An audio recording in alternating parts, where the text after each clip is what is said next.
নমস্কার বন্ধুরা, পিংলুস কিচেনে আপনাদের সকলকে স্বাগত জানাই।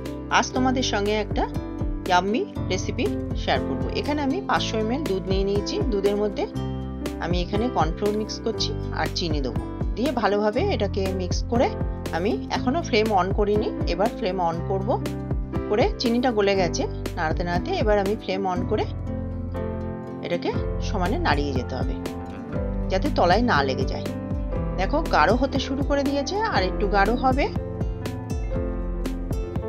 এবার আমি এই দুধ থেকে আমি হাফ কাপ মতন দুধ আমি তুলে রাখছি।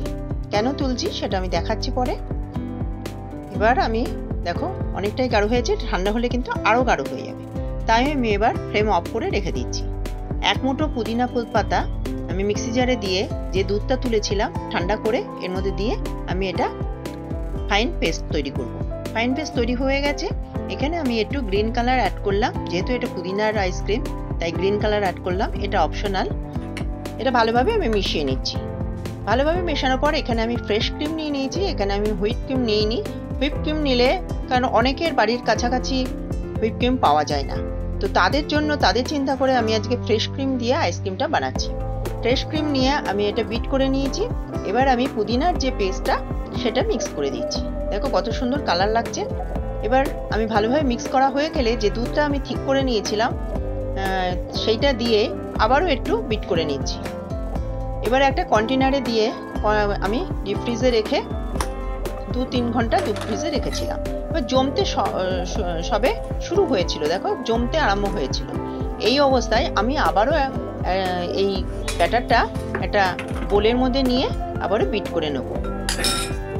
এতে আইসক্রিমটা খুবই ভালো হয়। আবারও একটু বিট করে নিচ্ছি।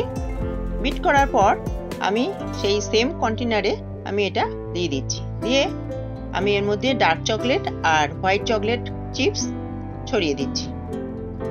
দেখো হোয়াইট চকলেট চিপসও দিয়ে দিচ্ছি। আবারও আমি ব্যাটার দিয়ে দিচ্ছি।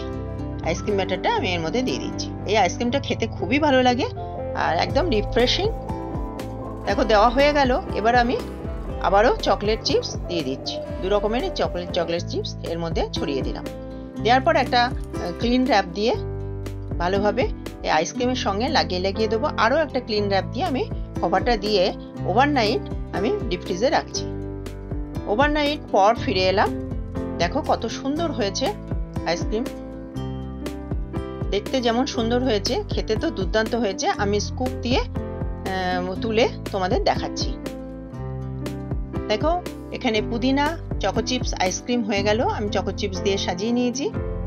তোমাদের এই রেসিপিটা কেমন লাগলো? যদি ভালো লেগে থাকে তাহলে অবশ্যই লাইক করো, শেয়ার করো, আর আমার চ্যানেলকে সাবস্ক্রাইব করতে একদমই ভুলো না। আজকে এই অবধি। অন্য কোনো রেসিপি নিয়ে অন্যদিন হাজির হয়ে যাব। ধন্যবাদ।